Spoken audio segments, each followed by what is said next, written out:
Forum. We are so happy to have all you gentlemen here, and I'd like to introduce Cameron James, who will introduce the group. Thank you.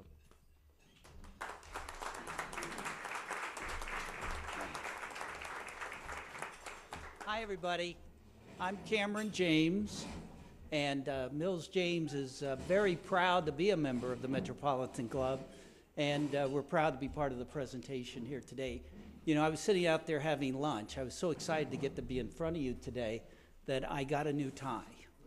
And brand new tie. How many guys have ever done this? And of course, I've already got something, a spot on it.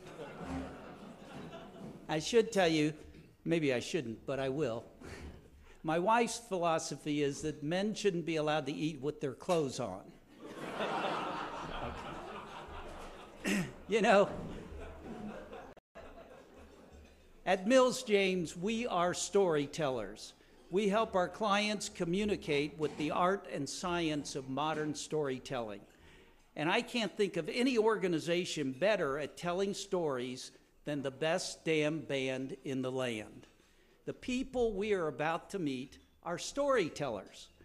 They do it with formations and with movement and with wonderful musical arrangements. Our speakers today are, next to me, Joyce. John is a music education major who actually graduated in May but is back for a 5th year in the band playing mellophone. David Pettit is at the other end, and David is the 2014 drum major, and he is a senior from Portsmouth majoring in piano performance and completing a pre-med curriculum. Jonathan Walters is the director of the Ohio State Marching Band, and our host and moderator today is Tim Gerber, a professor in the School of Music and secretary at the University Senate. So now, Tim, tell us the story. Thank you.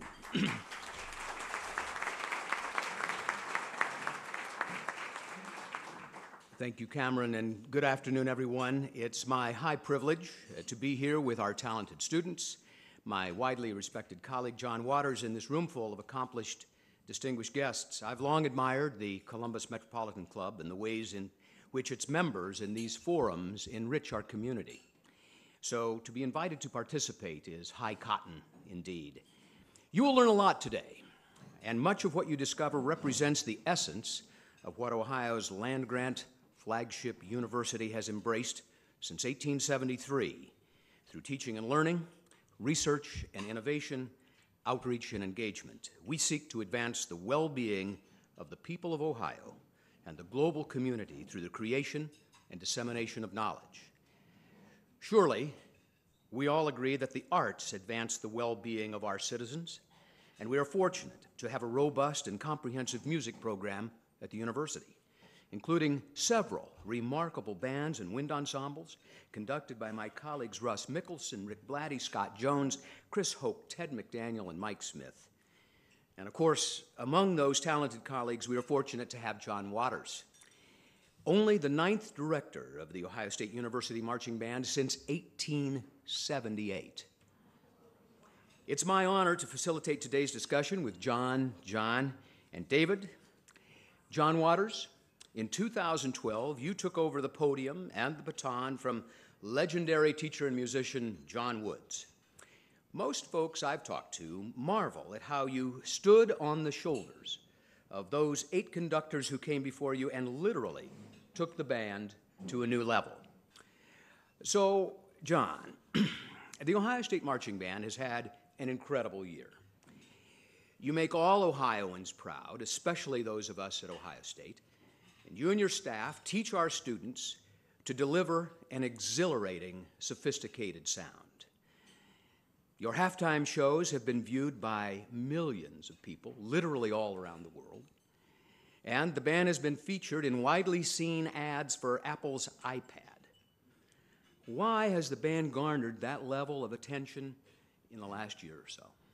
Thank you, Tim, and thank you, ladies and gentlemen, for allowing us to tell the story, indeed, of the best damn band in the land, and to share with you a little of our insight and to enjoy some Buckeye spirit this afternoon.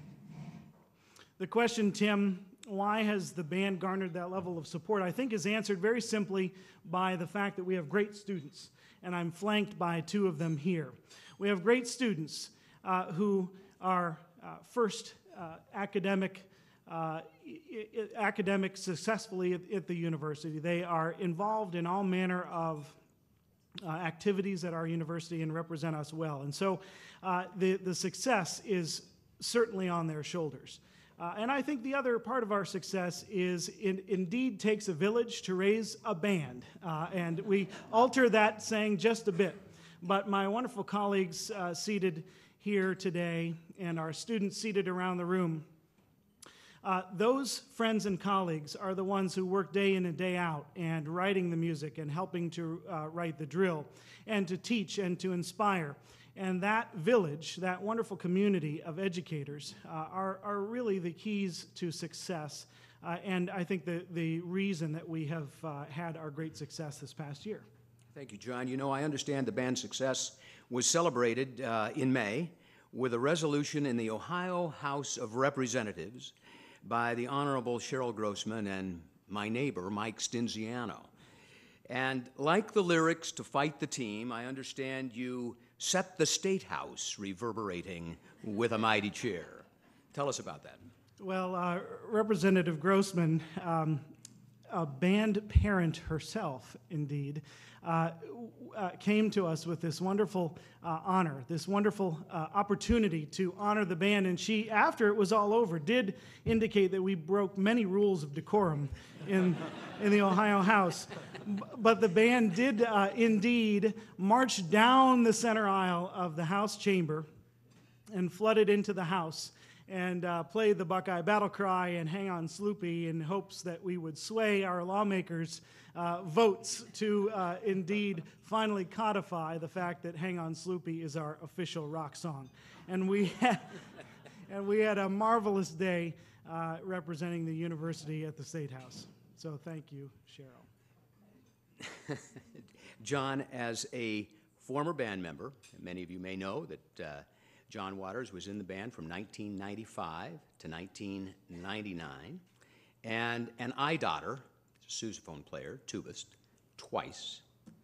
And I said, were any of those at a Michigan game? And he said, yes, in fact, the Michigan game in which we won in what was it, 98 or 99? 98. 98. So that's a little inside baseball about John Waters being in the band. So, John, you are steeped in the band's great traditions. And so it's no surprise that you are the person who coined the band's contemporary motto, tradition through innovation. That motto comes from this man. Just how do you blend those two diverse values? You know, first of all, I think being a former band member makes me perhaps uniquely qualified to look into the eyes of 250 students each year who don't make the Ohio State Marching Band, and to explain to them that they are the reason that this tradition, the level of competition and the level of excellence, continues. And so from my background and knowing, in fact, that I was cut from the band my first time trying out, that I can explain to those students that there is life after that, and we involve them in our many band activities at Ohio State and music-making opportunities. And that is first and foremost. Secondly, the tradition through innovation actually began for me in a nightmare before the 2012 season. It was a nightmare in which a room like this, many wonderful people staring on, and in the front rows, many band alums, arms crossed and a curmudgeon look on their faces, all saying to me, "Kid, what are you going to do that hasn't been done already? Kid, what are you going to do that this band hasn't done? This band has played for royalty. The band has stood with Herbert Hoover on the White House lawn. The band has marched in inaugurations. The band has attended every major bowl game and played every major collegiate football game that Ohio State has been in the past 100 years. Kid, what are you going to do?" And so I thought about that, and I thought about that nightmare for several days, and I came up with this this phrase, tradition through innovation, that today's innovations become tomorrow's traditions, and that we wouldn't take away from any of the wonderful field traditions that the band does. In 1928, the first ramp entrance occurred, and that was an innovation at the time. In 1936, the first Script Ohio occurred, and that was indeed an innovation. Even in 1965, at the disgust of the director, the band played the first rock and roll song, and we just were celebrated by the Ohio House, and that was an innovation at the time, and it became a great tradition. And so my motto moving forward was indeed tradition through innovation, that today's innovations would become tomorrow's traditions. And so we set about with our students, and I stress that fact, with our students to create operationally and from a performance standard a new defined halftime show. Well, certainly technology is assisting those new innovations. Can you talk a little bit about that, or just about how technology, changing technology, enables students to interpret their roles with the band? And how did some of this technological innovation come about? I understand it was really a student-led initiative. That's what I'm most proud about, that it was a student-led initiative. A little over a year ago, a couple of students came to me and said, "We've got this great idea. How would you like to reduce the paper usage of the band?" And knowing that we went through 500,000 sheets of paper to the tune of $40,000 a year in copy costs, I was all ears from a financial standpoint. And the students said, "We can do all of this on an iPad." And I said, "Show me how." And I started asking questions, and they had answers to each of those questions. And so what I embraced was the fact that they had passion and a plan. And they had both of those, and both of those two items propelled us into this great era of technology. Technology, I think, and the use of the iPad has truly revolutionized not only our teaching, but the student learning that we see in the band. We are able, I believe, because of the iPad and because of technology, we are able to learn more music, more difficult music, and more difficult halftime formation maneuvers because of this technology. And we have really started with the notion of the fact that we would replace paper. Very simply, we would replace paper. And we've gotten to the point where we have redefined everything that we do in terms of operations in the band, from downloading music to having interactive files to seeing drill animations to announcements to using an application called Coach's Eye, which was for you golfers in the audience to analyze a golf swing. And we thought, what a perfect way to analyze marching fundamentals. And so we can slow down in very slow motion or stopped immediately the marching maneuvers of the individual. And our philosophy is that we build the big picture through the small picture. And so we are able to analyze the individual marcher, their posture, their instrument position, their leg lift, how they look as a marcher, and we're then able to fix that and put it in the context of the larger picture. And so technology has indeed, I think, revolutionized the band. And what has been wonderful about that is it has created, I think, an entrepreneurial spirit in the band. John is going to talk about one of those initiatives in a moment, but we also have, yes, there's an app for the Ohio State Marching Band.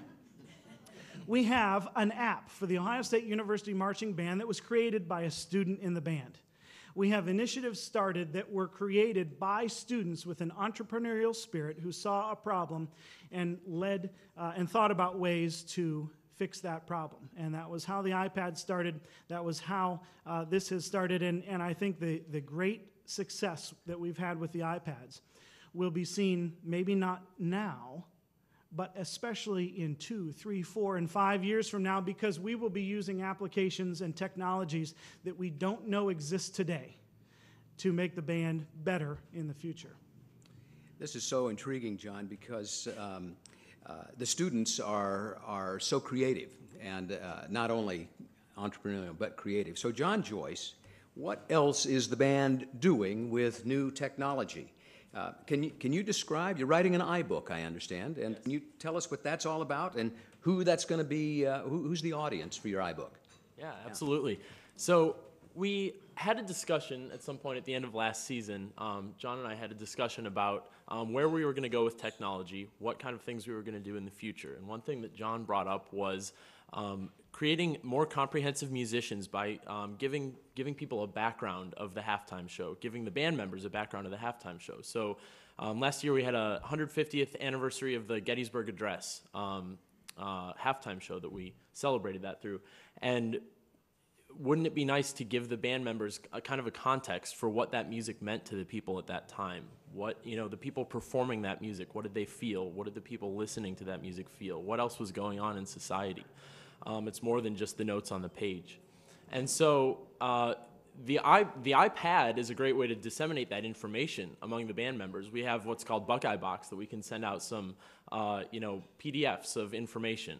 And so we said, well, we can do that. And I think we can do more than that. There's a great thing on the iPad called iBooks, and what it basically is a digital textbook. And it's not just words, it's interactive material. You can have videos, you can have little graphics that you can interact with your fingers, and even more than that, charts that you can make move on your own, which is really great. So I thought we can create iBooks based around our halftime shows. And that's exactly what we're going to be doing for this season. We're going to start with 2 shows, and we're going to create some musical units to build along with this, and we're going to build some history units along with some of them. So we've actually gotten teachers from around the country asking us, hey, we'd love to show your halftime show in our classroom. Can we do that? Absolutely. And then some of them even say, is it okay if we use that in a lesson? Do you have any material you could give us with that? Is there a math unit that could go along with this? Is there any math involved in this? Yes, there's absolutely math involved. And we didn't really have a way of doing this before. We could send them some information, but the idea of creating a textbook, what goes into that? If you had to write a textbook, get it published, get it printed, mail it out to schools, somebody has to pay for that. And so there was really no way of doing that until now. With the iBooks, you just create the book in an app called iBooks Author right on your own computer, and you can publish it through the iBook store, through Apple. They put it up there, and then anyone can download it for free. And there's no cost in shipping it to anyone. There's no cost in printing it. So it's really amazing what the potential is for this. So we actually were recently accepted into a book launch program through the Office of Distance Education and E-Learning within the university. They came to us and said, hey, we heard what you were doing. This is really exciting. We'd love to accept you into this program. So they picked us from a big selection of iBook authors within the university. And they're going to give us some support throughout the next few months on creating how to learn the app to use or to create the books, and then how to get them published, how to get them through Apple. And we've actually gotten some feedback from Apple themselves saying that they're really excited about this and they may be interested in publicizing it. That's very cool. Before you know it, you and John Waters and Chris Hoke will probably be offering an iTunes U course on charting for marching band. Absolutely, and if you go on the iTunes U page, one of the top results is a unit by Dr. Gerber. This is about you guys, not about. But, okay, so look, this is the outside audience is. Way to go, John.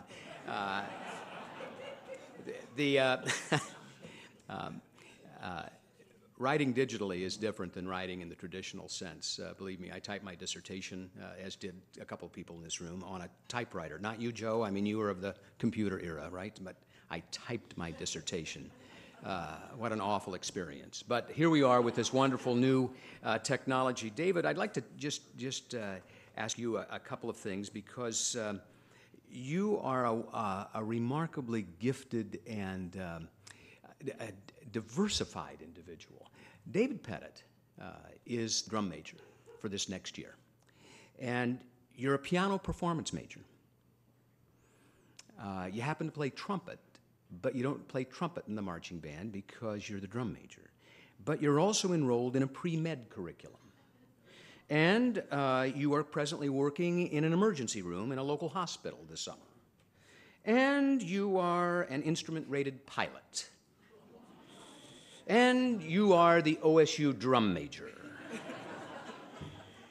You work out long hours every day to prepare your routines.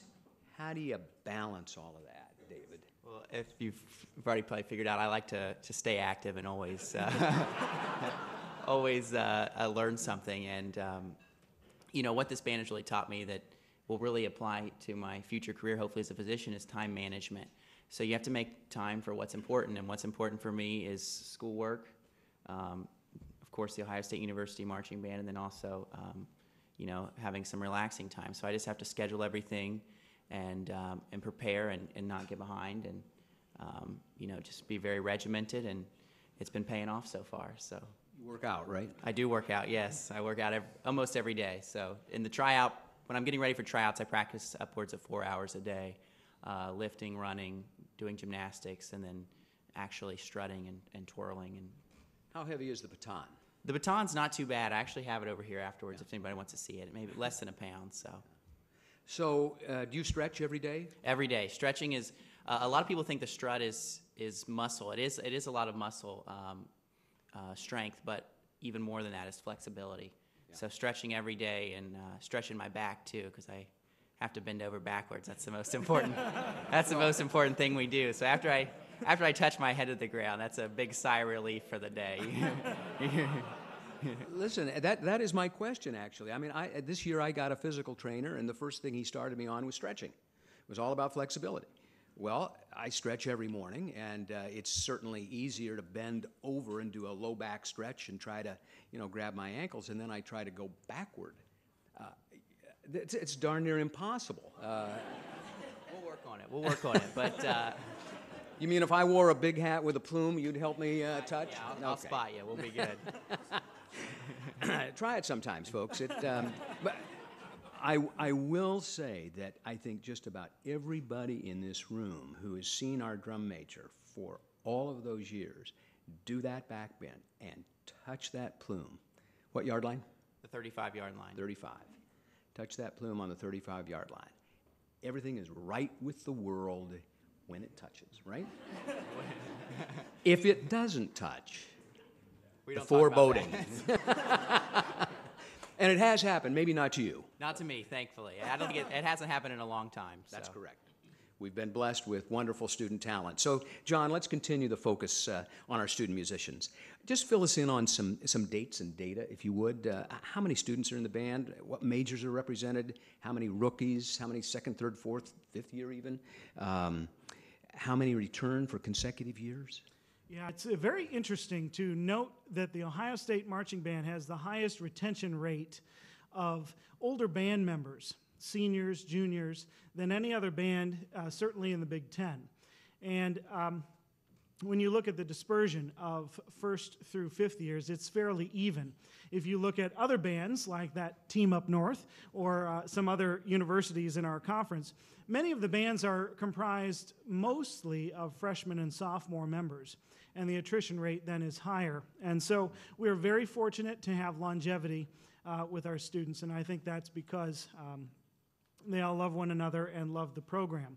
The makeup of the band is wonderfully diverse. It represents all the corners of the campus, all the areas of study, and when I say that only 17% of the band is music majors, I don't mean that in a negative way. I mean that in a very positive way, because we are very happy to have wonderful music education majors and music performance majors in our band.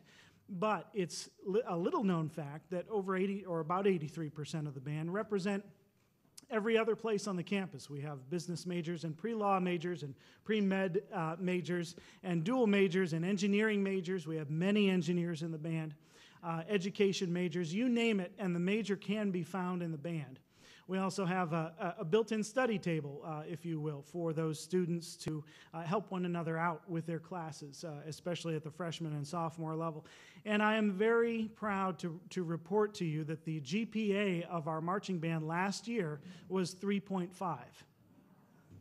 And so these wonderful students, thank you.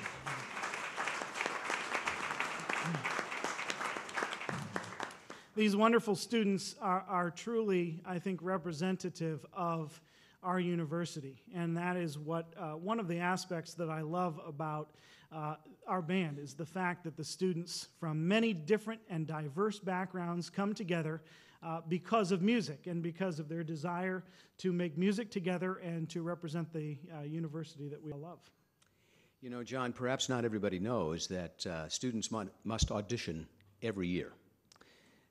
Even if they were in the band the previous 2 or 3 years, that's no guarantee that they'll make it the next year. So we know that David Pettit, you won the drum major position after some very stiff competition. You the man. You're in. Thank goodness. John, you still have to audition, don't you? I still have to audition. Even though you've been selected as a squad leader of our row, mellophone. Tell us about the auditions from your perspective. Yeah, absolutely. So just as you said, every year you have to audition. So this will be my 5th year going into auditions for the band, and it doesn't change. Every year, everybody goes through the same process. So what happens is for new candidates and for regular members of the band, it's a 2-day process. The new candidates have 2 days beforehand of training, and then tryouts is 2 days. So there's kind of a morning and an afternoon session on each day of music and marching auditions. And that's judged by the squad leaders who actually try out the day before that for the directors. So the squad leaders have their own day of intensive tryouts where all the directors evaluate them. Once they make it in the band, then the squad leaders judge the rest of the candidates. Is there a higher standard for the squad leaders? Yes. Yeah. Having been through both processes, yes, they hold us to a very high standard. And and part of the audition is a memorized component, right? Yes, for the music audition and for the marching audition, there's some aspects of memorization. You have to know some of the school songs for it and memorize some drill, just like we would in a game day setting. Right, and that continues throughout the season, of course. Yes. John Waters, how many people do you expect to audition this fall? You know, the numbers grow each day, and especially now, students are signing up for tryouts. And it's as John would say, used to say, you never know until you see the whites of their eyes on tryout days. But we expect over 400. And the numbers in the band have been ticking upward. In fact, interestingly, last season and the season before, we had students representing a freshman class of 2021 registered for tryouts. That means that they're not yet in middle school, and they are registering for marching band tryouts. So it's truly remarkable. And it's interesting to note that this system that we use of auditions for music and for marching is 80 years old. The system has been used for 80 years to evaluate student musicians in our band program. And one of the things that I actually am most proud about in terms of the tryout process and then the eventuality for some of not making it the first time is the fact that we have developed a band program, an athletic band program and a concert band program for those students to keep playing. You know, we judge the students on their musicianship and their marching. And maybe we have a wonderful musician who doesn't quite have the coordination yet to make the marching part of the audition.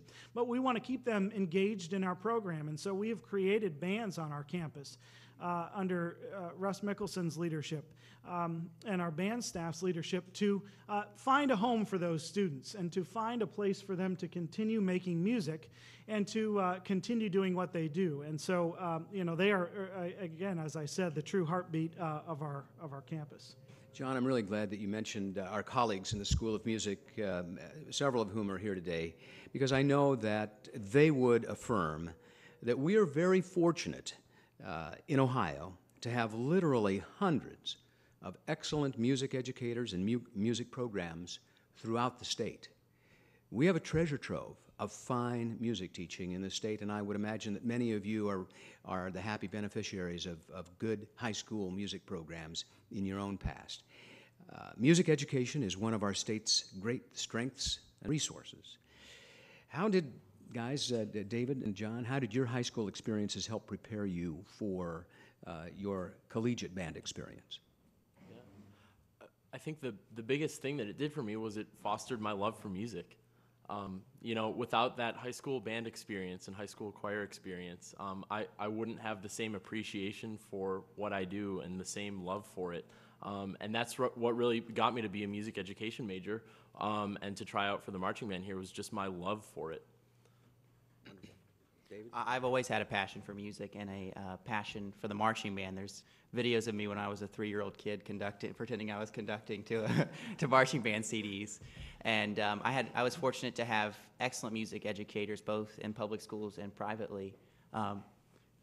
Jane Boyer over there, her mom was my piano teacher all the way through high school. So, and then in the public school level, if it wasn't for my high school band director, I would not be the drum major today, because he came to me and said, I played trumpet, and he said, you know, I want to start a twirling drum major at our high school, and having that opportunity prepared me so well to come here to be the drum major of the marching band. So I've been very fortunate. I think it's so important to note, too, that at The Ohio State University, we are fostering that spirit of music education, the spirit of carrying on the traditions of high school musicianship throughout our state, and musicianship at the middle school level and the elementary school level. We're so fortunate with our School of Music to have a wonderful program to train the best educators and to produce tomorrow's leaders in music. Think of what a Friday night football game in the state of Ohio under the lights would be like without the sounds of a marching band. Think of what a spring musical would be with a full auditorium and no music. Think about all of those aspects to the arts and to music that have enriched our lives, and maybe many of us are not making a living in the arts, but have been impacted by the arts. And we at Ohio State are very proud to represent, and hopefully through our marching band and our music programs in our School of Music, the public face of the arts and of music, and the great need to continue that wonderful tradition in our state. Thank you, John. You know, this is an intriguing panel, and I hope that you are thinking a little bit about some questions that you may have of John, and David. In a moment or two, we're going to open the floor up for your questions. We'll be taking some audience questions, so be thinking of your question. And in the meantime, I'd like to just kind of wrap up with a couple of additional questions and thoughts for John and our panel. It looks like we've got a lot to look forward to this year. Number of home games, David? There are 7 home games. Away games, do we know yet? 3. The ones we're going to 3. 3, yeah. We're going 3. That's 10 performances by this group next year. You already know what the repertoire is for every game. We do.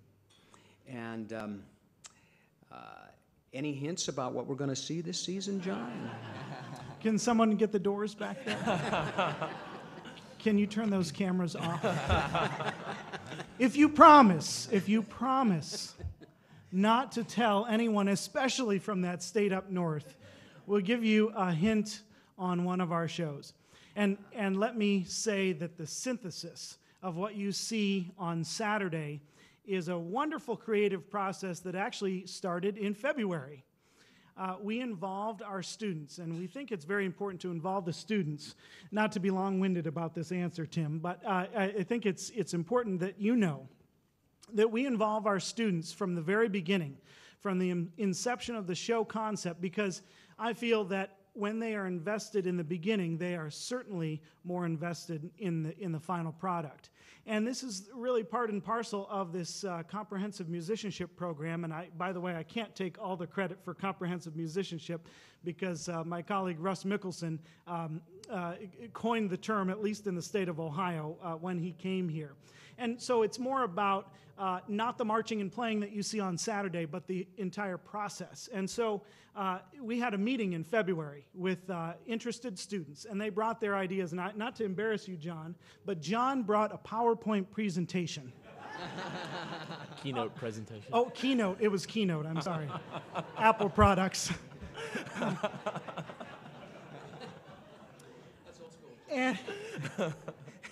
And, and he made a keynote presentation of all of these various show ideas. And he had music picked out, he had drill maneuvers picked out, he had supplemental materials. I mean, it was like going to see the late Steve Jobs do a presentation at Apple. And this is the kind of student that we have. And so the student input is very important from the beginning. And we conceptualize and plan. We come up with some crazy show themes, none of which I'll mention in this good company, but we come up with some off-the-wall things and try to make connections and that many don't work.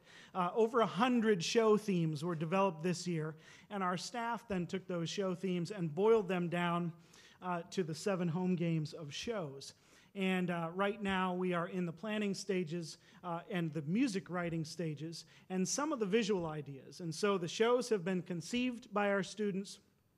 Input was given in the kind of music we play, the kind of maneuvers and drill that we do, and then our staff goes about the work of putting the music together with our arranging staff as well as our directing staff in the visual, and we put that together. Then about a week before the show is to be performed is when we start rehearsing, if you can believe that. Most of these shows are 1 week of preparation because we don't have simply enough time. When we can, we work on a couple together. But most of the time, these shows are just 1 week of preparation.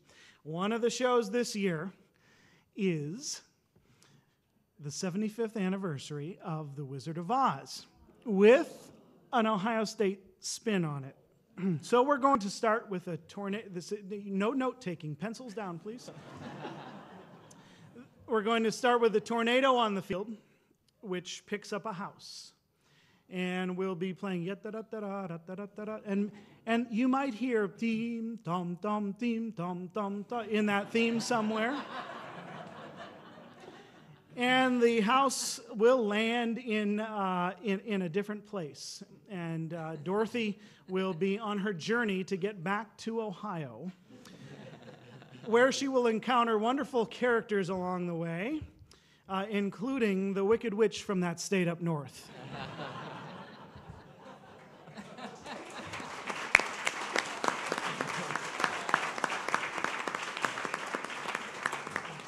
You will see flying monkeys.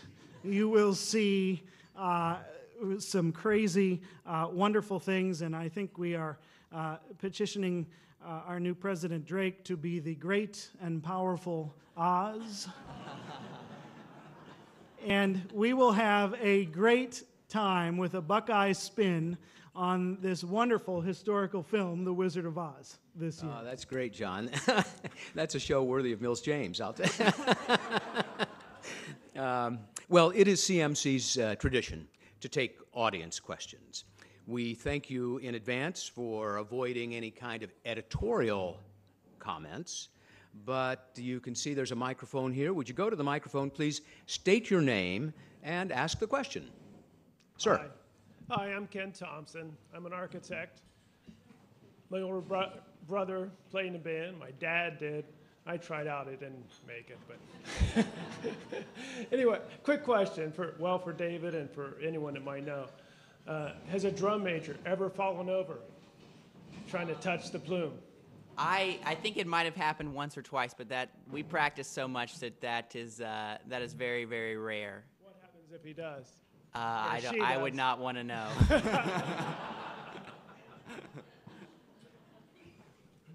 Yes, ma'am. Hi, I'm Chris Graves, and my high school marching band marched across the field, Buckeye Battle Cry.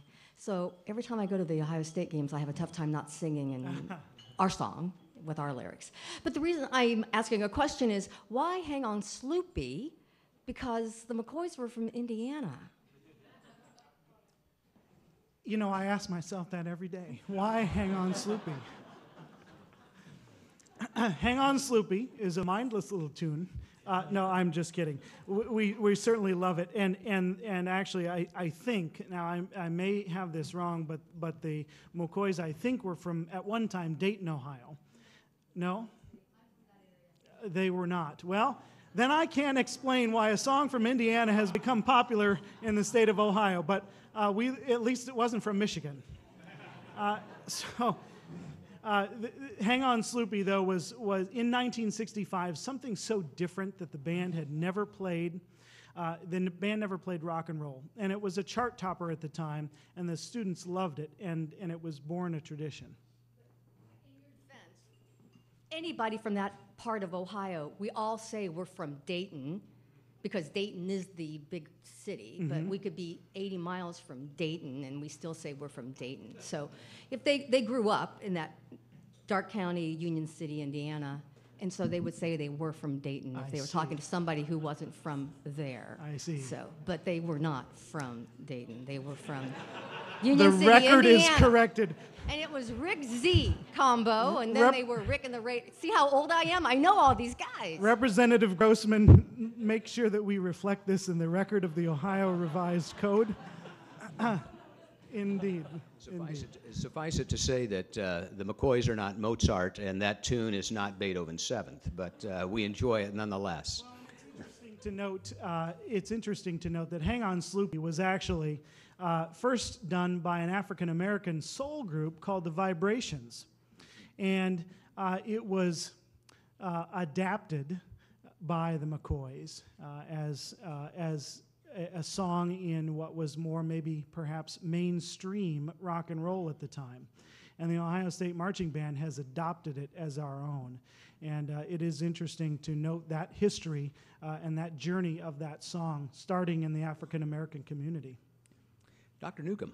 Hi, I'm Carol Newcomb. I have a question about mascots. At every football game, I see interesting characters on top of poles. One, I believe, was a ratty-looking raccoon. Could you explain some of those? You know, some of those I can explain very easily, and some of them I wonder. The band has adopted mascots over the years for their different sections, and the mascots are fun traditions that are in-house. And so, for instance, C-Row is a row in the band, and they have a crow, C-Row, C-R-O-W, on a stick. The trombone section has a little skeleton on a stick named Bones, trombones. Many years ago, the banana was adopted somehow as the mascot for the sousaphone section. And in fact, the story is that the director at the time, Paul Drosty, called the sousaphone players a bunch of apes because they were maybe larger of stature. And so they adopted the banana as their mascot, and somebody's grandmother had a pair of yellow corduroy pants that she sewed into this wonderful banana emblazoned with beet blue on the side of it, and so that tradition grew. So we have all kinds of wonderful kind of in-house traditions that are representative of the sections of the band, and that's what you see on Saturday afternoons. Wonderful. Cameron. I'm Cameron, and I have a quick question. I think a very important one. I'm sure other people have thought about this. Now, David, what controls the height of the plume? Couldn't we just get a longer plume?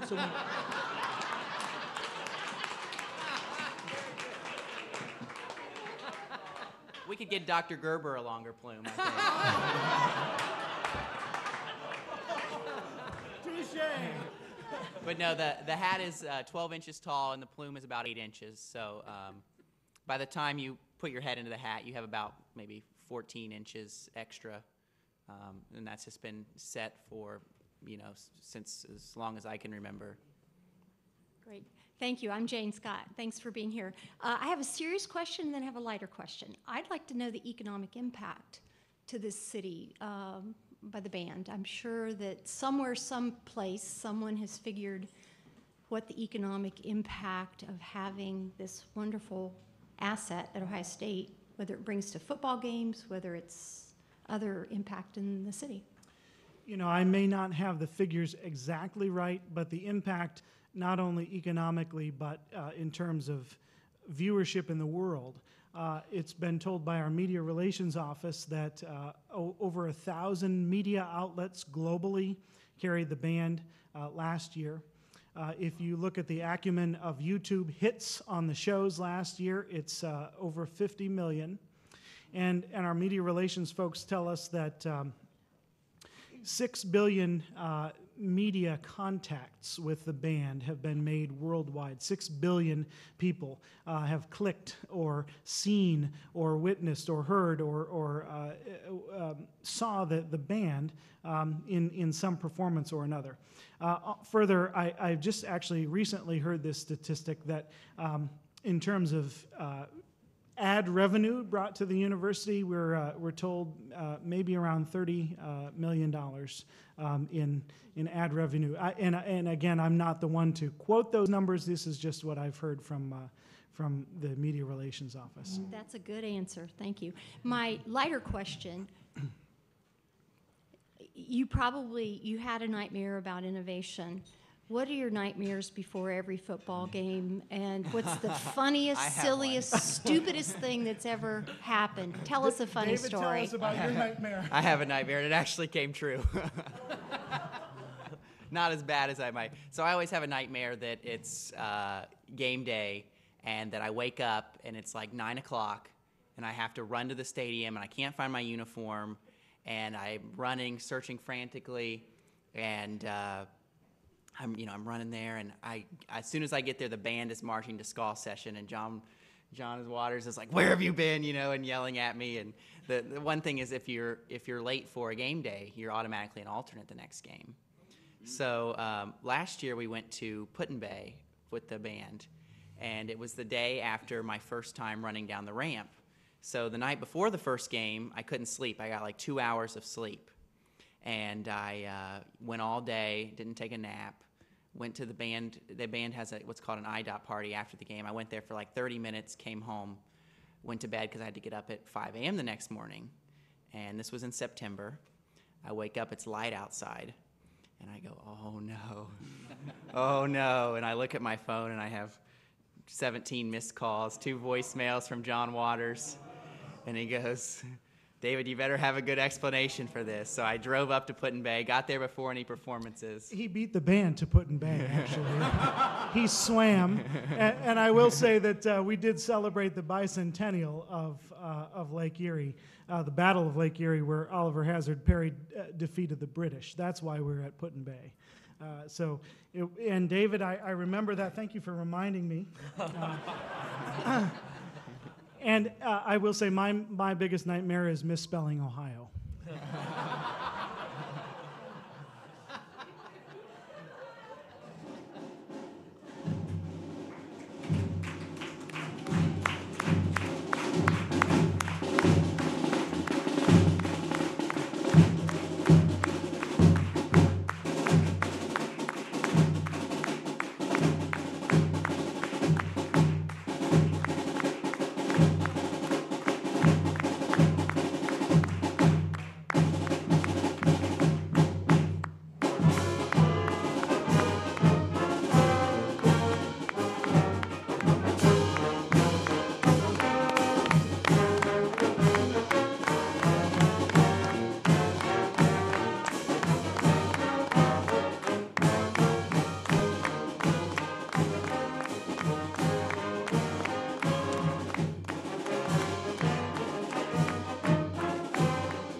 Thank you, Sean.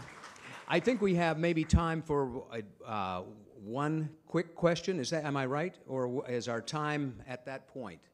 We're going to, okay, we need to wrap. We do have time, I think, for Carmen, Ohio.